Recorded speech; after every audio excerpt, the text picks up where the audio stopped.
Good morning everyone. मैं doctor Latika Verma, associate professor, department of psychology, MM Mahila college, आरा।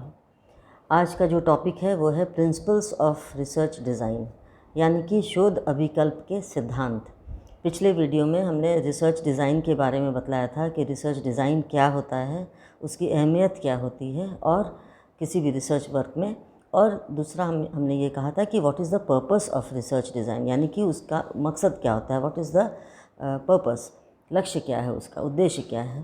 तो इसके बारे में पिछले वीडियो में हमने बतलाया था। इस वीडियो में हम ये बताना चाहेंगे आप लोगों से कि रिसर्च डिज़ाइन के कौन कौन से ऐसे सिद्धांत हैं जिनके आधार पर रिसर्च डिज़ाइन बनाया जाता है, और यदि इन सिद्धांतों का पालन किया जाए तो रिसर्च डिज़ाइन बहुत ही सटीक और बहुत ही कामयाब हो सकता है। ये पोस्ट ग्रेजुएट कोर्स का सिलेबस है, साथ ही साथ इसको अंडर ग्रेजुएट कोर्स में भी हम पढ़ते हैं, और पेपर का नाम है रिसर्च मेथडोलॉजी, जो कि CC3 और यूनिट 1 के अंतर्गत आता है।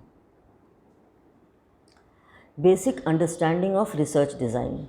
Basic understanding of research design के तहत हम लोग 2-3 बातों को ध्यान में रखते हुए बात करेंगे।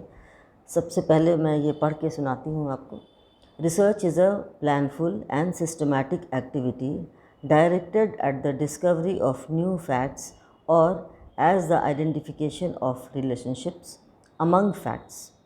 It attempts to achieve these objectives in a manner that will ensure that the data obtained can be generalized and can be applied to a wider range of situations. यानी कि रिसर्च क्या है, एक प्लानफुल है, यानी कि इट इज़ अ प्लान्ड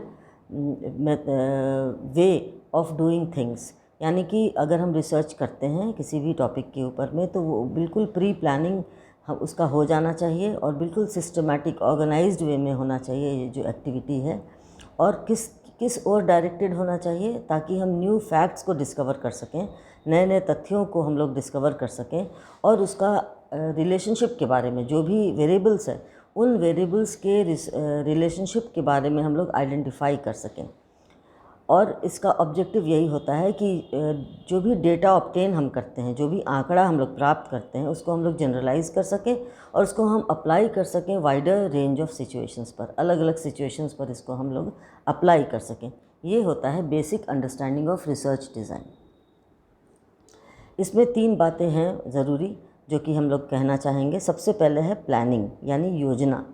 तो शोध अभिकल्प को किसी निश्चित योजना पर आधारित होना चाहिए।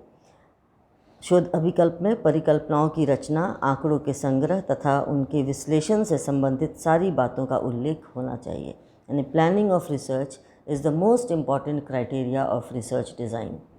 तो ये सबसे पहले प्लानिंग हम लोग करते हैं रिसर्च डिज़ाइन में कि हमको क्या करना है, कैसे करना है। दूसरा होता है स्ट्रक्चर, यानी कि there should be definite structure of a research design, यानी कि रिसर्च डिज़ाइन को एक निश्चित संरचना पर आधारित होना चाहिए। अभिकल्प का यह विशिष्ट स्वरूप है जिसके 2 पक्ष होते हैं, एक होता है रिसर्च स्कीम और दूसरा होता है paradigm of the operation of variables. यहाँ शोध या प्रयोग का संपूर्ण रेखाचित्र तैयार किया जाता है तथा विभिन्न चरों के प्राचलन से संबंधित अनुकूल निर्देशों का उल्लेख किया जाता है। इसका एक प्रॉपर स्ट्रक्चर बनाया जाता है कि इस स्ट्रक्चर के आधार पर हमारा रिसर्च वर्क होगा। तीसरा होता है research strategy. Research design should be based upon proper research strategy where the method, test, tools and statistical analysis should be mentioned.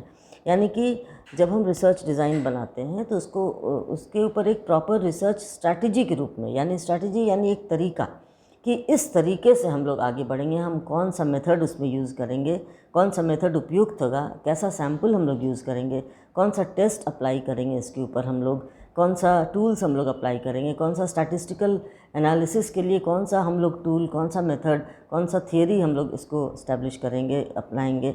ये सारी बातें जो है वो रिसर्च डिज़ाइन में मेंशन होना चाहिए, ताकि जो रिसर्चर है वो जब रिसर्च करे, आगे बढ़े, तो फिर उसको सारा कुछ क्लियर हो माइंड में कि हमें इस तरह से रिसर्च को आगे बढ़ाना है।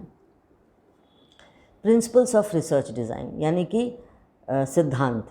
रिसर्च डिज़ाइन के सिद्धांत क्या क्या हो सकते हैं। इसमें सबसे बड़ी बात है कि एरर शुड बी मिनिमाइज्ड, यानी जब हम वो डिज़ाइन बना लेते हैं तो हम उसमें ये देखने की कोशिश करते हैं कि इसमें कौन कौन से एरर्स हो सकते हैं, उसको हम लोग कैसे मिनिमाइज़ कर सकते हैं।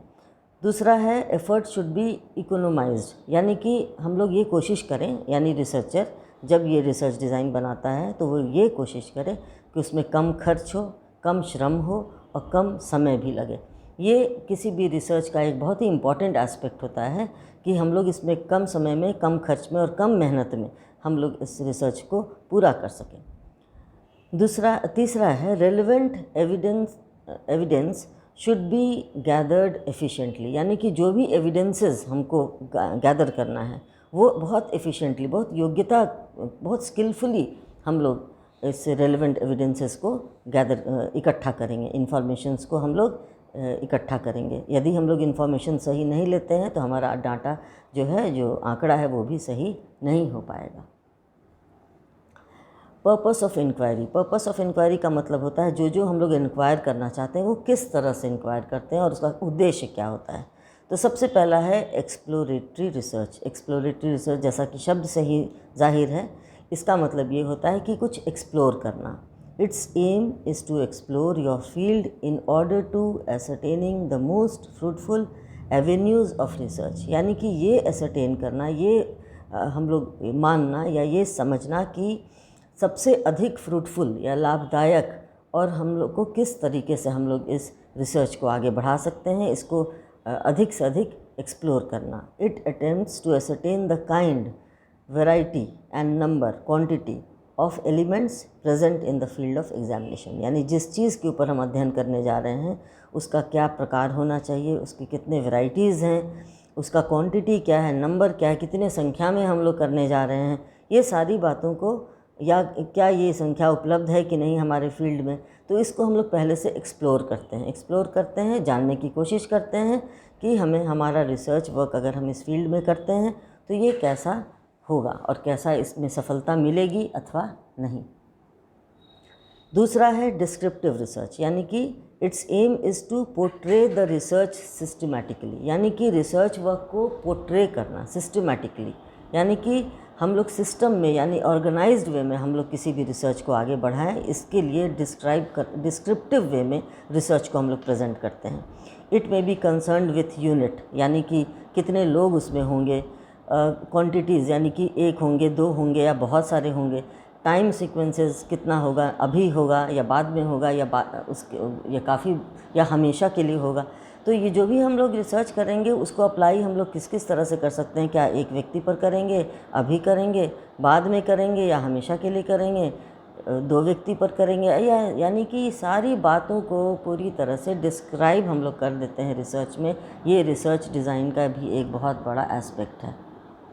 तीसरा है एनालिटिकल रिसर्च, एनालाइज़ करना। किसी भी रिसर्च को हम लोग एनालाइज़ करते हैं कि हम जब ये रिसर्च करने जा रहे हैं तो उसमें किस तरह से हम लोग इसको शेप दे सकते हैं, कैसे हम लोग आंकड़ा प्राप्त कर सकते हैं, कैसे उसको स्टैटिस्टिकल ट्रीटमेंट कर सकते हैं।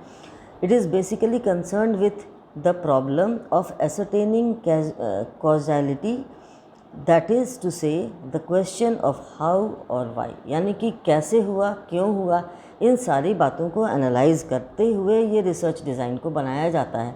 कि जब हम रिसर्च डिज़ाइन बनाते हैं किसी रिसर्च के लिए तो उसमें क्यों हुआ, कैसे हुआ, इन सारी बातों को भी उसमें शामिल करना होता है ताकि हम लोग उसको समझ सकें और हमारा रिसर्च जो है वो सही तरीके से आगे बढ़ सके।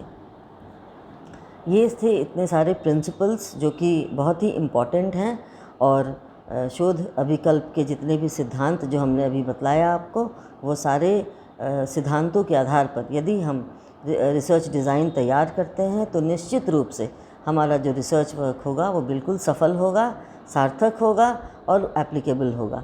तो इस प्रकार ये स्पष्ट है कि वैज्ञानिक अभिकल्प उपयुक्त सिद्धांतों पर आधारित होता है, और जिस सीमा तक इस सिद्धांतों पर हम अमल करना संभव होता है उसी सीमा तक हम अभिकल्प वैज्ञानिक भी होता है।